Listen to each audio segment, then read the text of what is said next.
all around. I prophesy peace all around. I declare peace all around. All around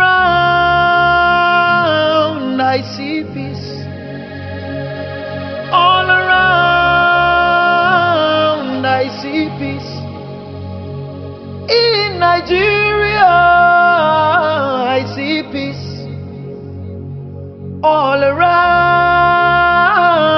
I see peace.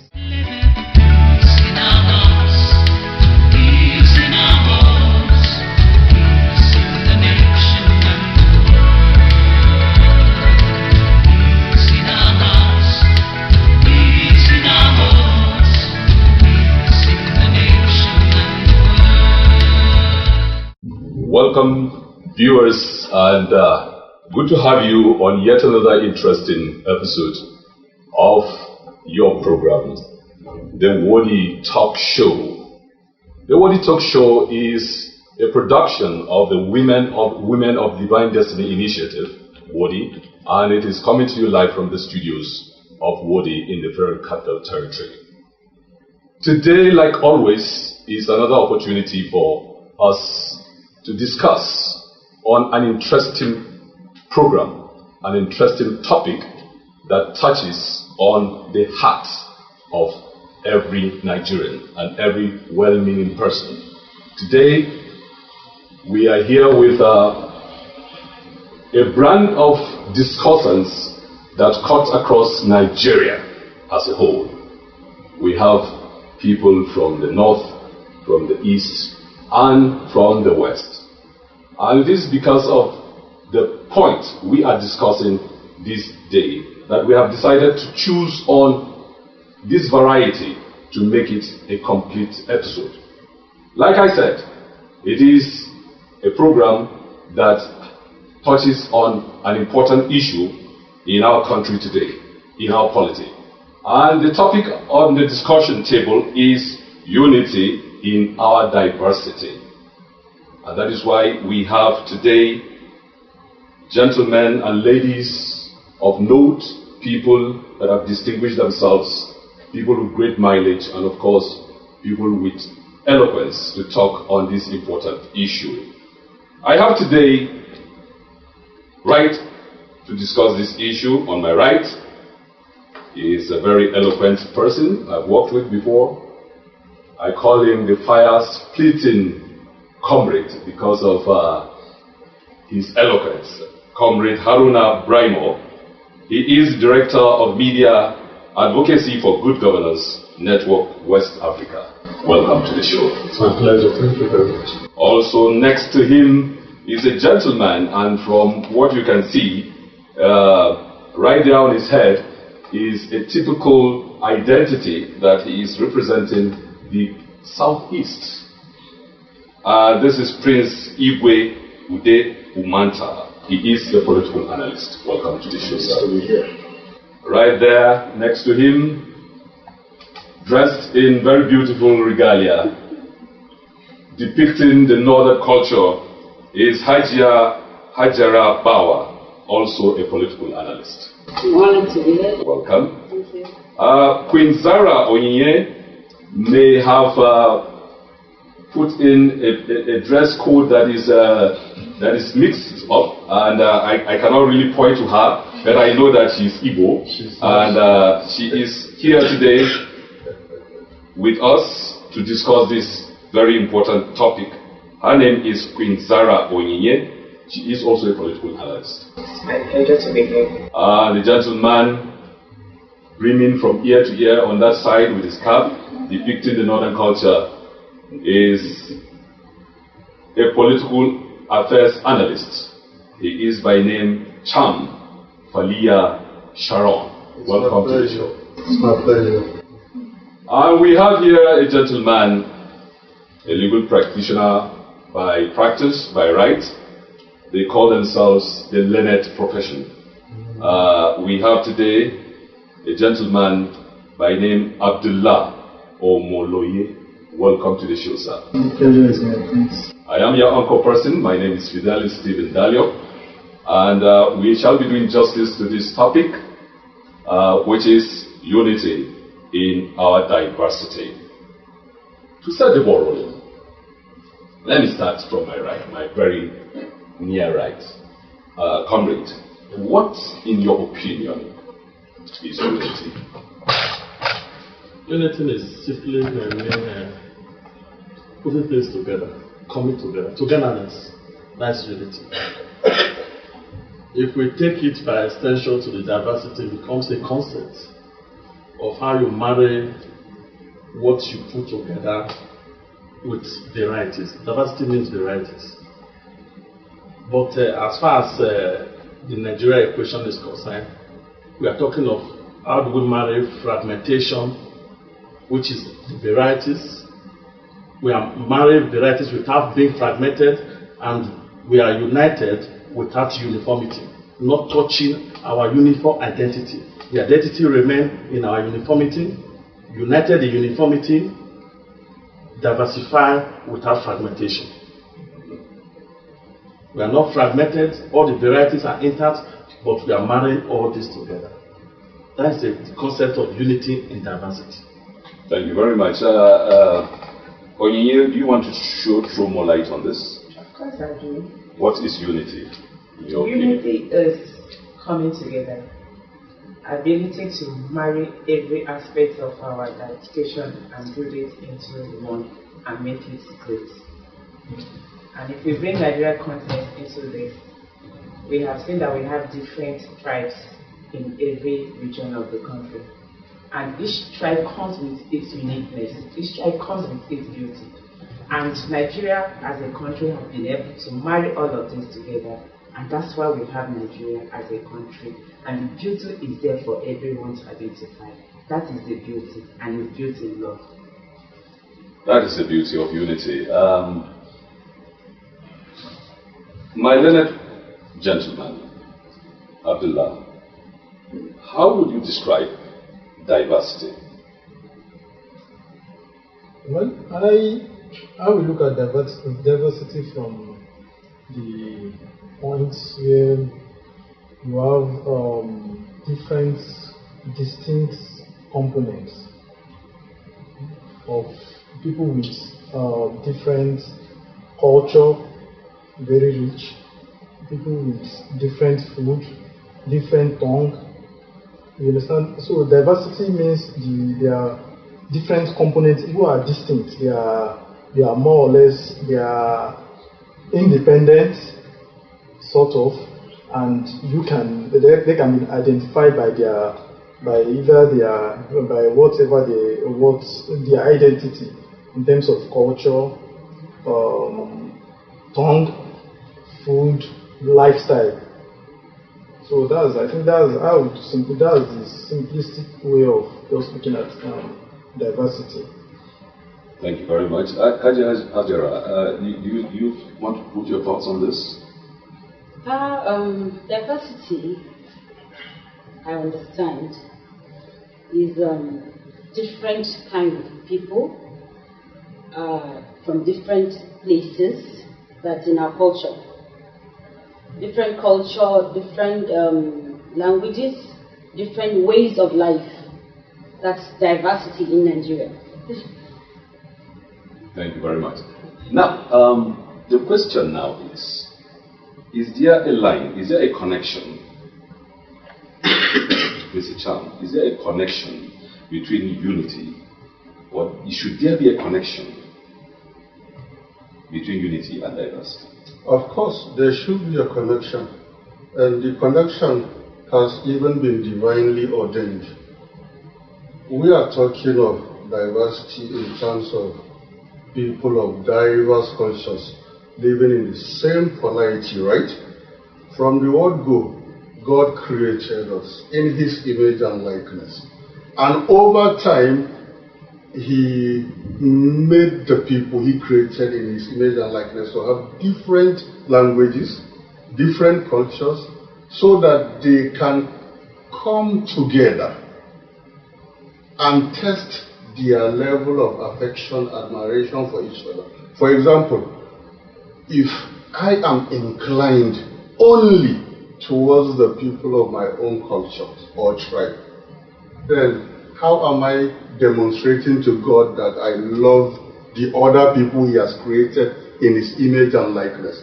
So, to test our level of love and affection, and to test our obedience to God's injunction for us to love one another, God chose to bring this diversity so that we can relate together effectively. And He is there, right there, watching over us, seeing how we are really obeying His dictate of loving each other.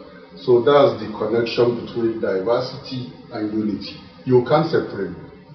Once there is a separation, there's problem. I'm tempted to call you His Royal Highness because of it won't be far from it. Let's just say, just to draw from what you say, we don't have a choice. The only person that is not a variant of myself is me. Not even my siblings. When people marry, they are different people, but they are stuck there. So ordinarily, diversity, people are naturally, like you say, God ordained us to be a variety. That's another way of talking about diversity. Inside it, we must stitch together. Because we must. Look at these fingers, they are different. But they have to cooperate. It's not exactly being how my left hand functions that my right hand functions, but they have to come together. So that is it. So we must. That is why the phrases of our motto, Nigerian motto, said that our motto is unity and faith. And you know why it's unity and faith? You won't have faith in the country if you are not united. Everybody is after all, it's not my business. And look at the other one, peace and progress. Because if there is no unity and faith, there won't even be peace. And if there is no peace, there is no progress. So that is it. So as a people, we do not have a choice. It is to recognize that our diversity is uniqueness. It's not a disadvantage at all. It's uniqueness. It is when we're able to cobble it up together that we have those colors. It's a rainbow and it's beautiful. Thank you very much for your thoughts. Comrade, let's bring the discussion home to Nigeria as a point where we can look from. Is Nigeria really a diverse nation? Absolutely. With 78 tribes in Adamawa, 88 in Plateau State, 18 in Edo, 27 in Rivers State. I'm talking of tribes. Even in Anambra State, there are still 2 tribes or 3 tribes there. About 8 in Bayelsa. There's not even absolute job. You can see that we don't have there's no need to even dwell in that. We were created and made in this diversity. The only thing that I feel is threatening it is our greed, intolerance. Greed and intolerance, absolutely, which is now being translated or being used by politicians to create dangers along the lines, testing the other side of the diversity for their selfish interest, using it to mold narrative for their selfish interest against the true essence of diversity. There must be an intersection. Nigeria is like a universal set. It's a union. In the universal set, we have different sets and subsets, but there is always an intersection where a particular number will be available across. If you check every other subset in the universal set, you have 4 here, you have 4 here, that 4 become an intersection. There must be an intersection, and that intersection is the love, the tolerance, the strong interpersonal relationship we need to endure into our hearts with passion, with faith, with belief. We already have core values as a country. This is what we want to be. This is where we want to be. How do we do that? We've already had a motto. We just explained our motto right now. Faith, unity, faith, peace and progress. That is the motto. That is the propeller. So with a united front, we begin to look not in those differences, but in the motto. We want to be united. Let's constantly remind ourselves that unity is not negotiable. Yes. Peace is not negotiable. Faith, belief is not negotiable. Then, when this fall in place, progress will naturally set in. So, when we need to begin to consciously and unconsciously continue to emphasize on these things. There is nothing about, we are fragmented naturally. Whether in our house, we are fragmented. There is no uniformity. Everybody is a peculiar creature. Everybody that is here is peculiarly created. But what is there to marry us is love. There's a common thing in Nigeria today, whether we like it or not, that is common, whether you are rich or poor, or you talk of poverty, hunger. When you give birth to a baby, he cries, you drop water in the mouth. Taste hunger. When a man is dying, say, give me water. Say, don't give me water. The last, hunger. Have we started thinking about that? That should even cause us a stir in our hearts, that we should unite to fight this cause that is affecting all of us across different creed, religion, tribe, even political ideologies. A man that will cross from here to here tomorrow is telling you that this man is from the Igbo, no, it doesn't count. The essence of unity in diversity as a country in Nigeria, I think was divinely ordained. It was never a mistake. Because then Lord Logan would have married, talking of a Northern and Southern Protectorate in 1914. In the North alone, in the Angas, in Jos alone, we have more than 78 tribes in Jos, in Plateau State. So are you going to begin to fragment them? In Niger State, we have 44 tribes. So it's not about the polity. It's about we accepting how God has made us. Let's get the best out of it. Aside from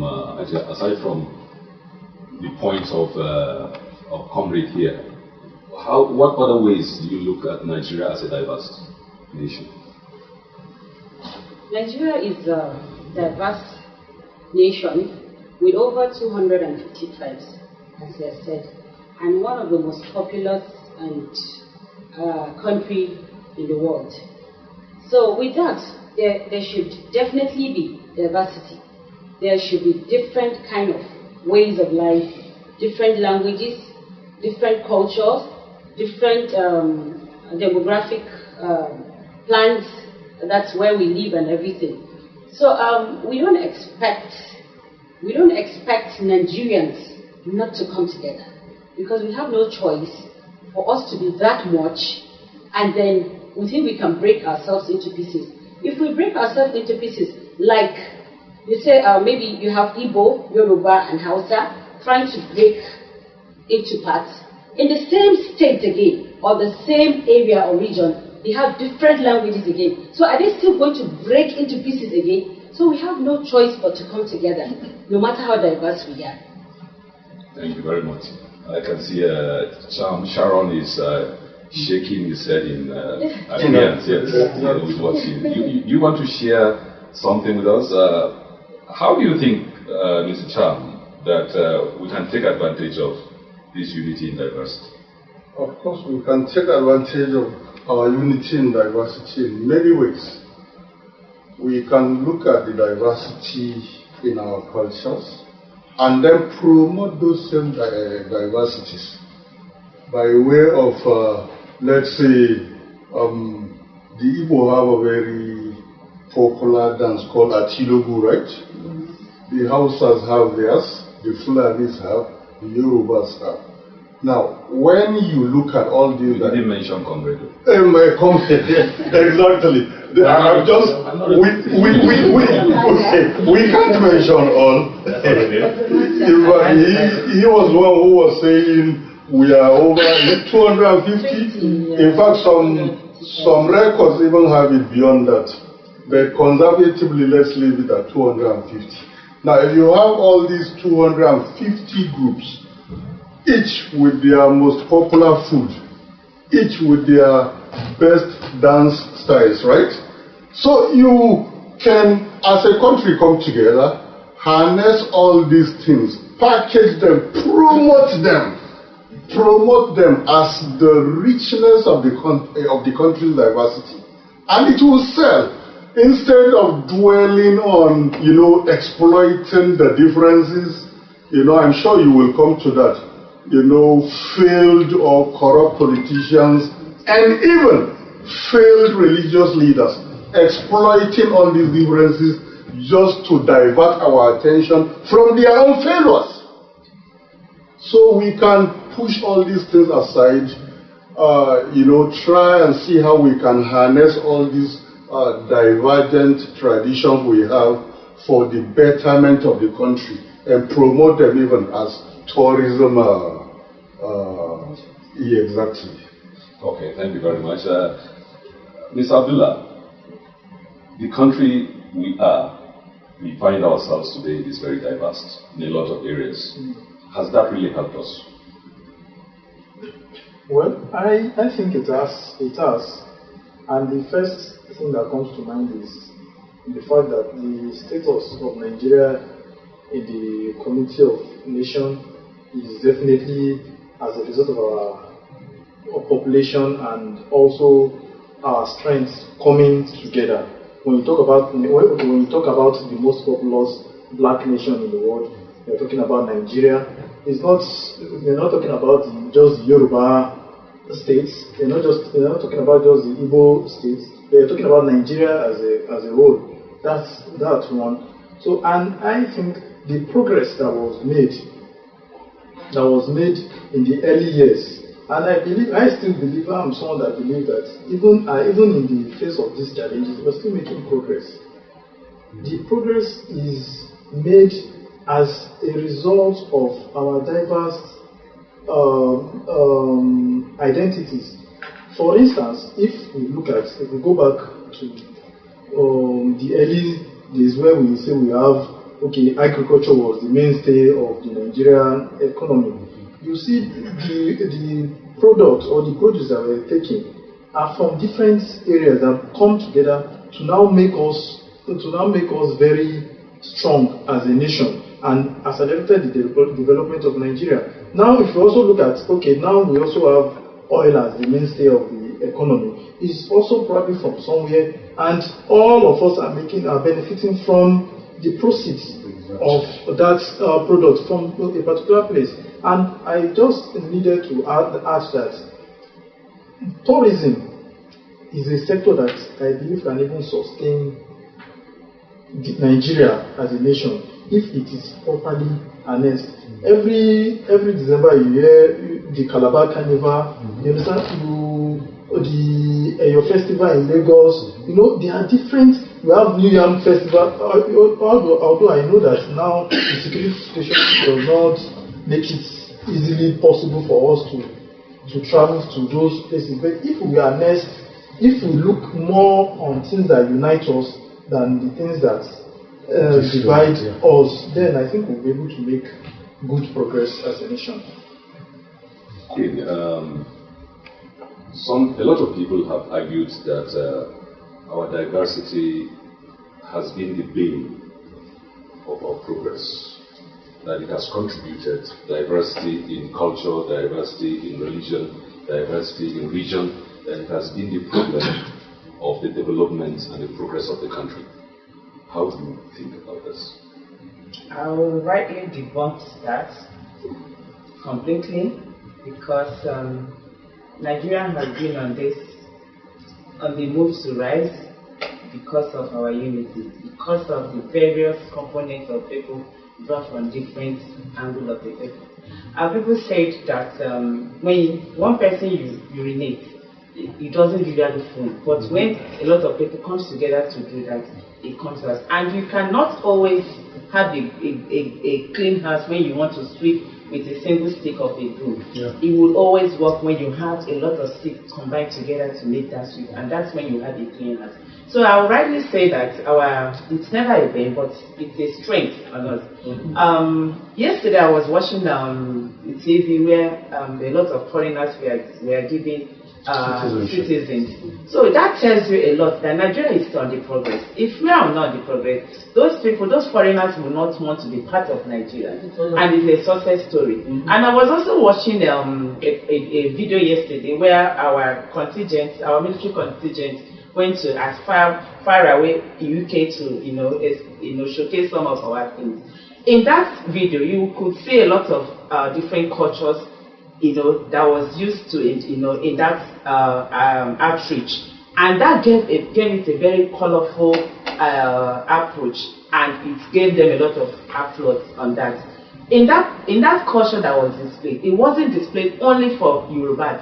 I saw Yoruba culture there, I saw Hausa culture, then I saw Igbo and every other people, and a lot of people stood up and applauded the outing. It wasn't done, then we could say it was Yoruba thing. That thing was done under a country called Nigeria, and it was possible because a whole lot of people, were able to come together to make it happen. So if all of these instances are given, is something to take home, you will definitely see that our strength is in our progress, and it's never a bend, to our goods. Well, thank you very much for your opinions, and we want to tell our viewers that this is the Wodi Talk Show, and the topic under discussion is unity in our diversity, and we have been having discussions with very great minds from across different backgrounds here in the country and here in the studio of Wodi in the Federal Capital Territory. We will take a short commercial break and we'll be back.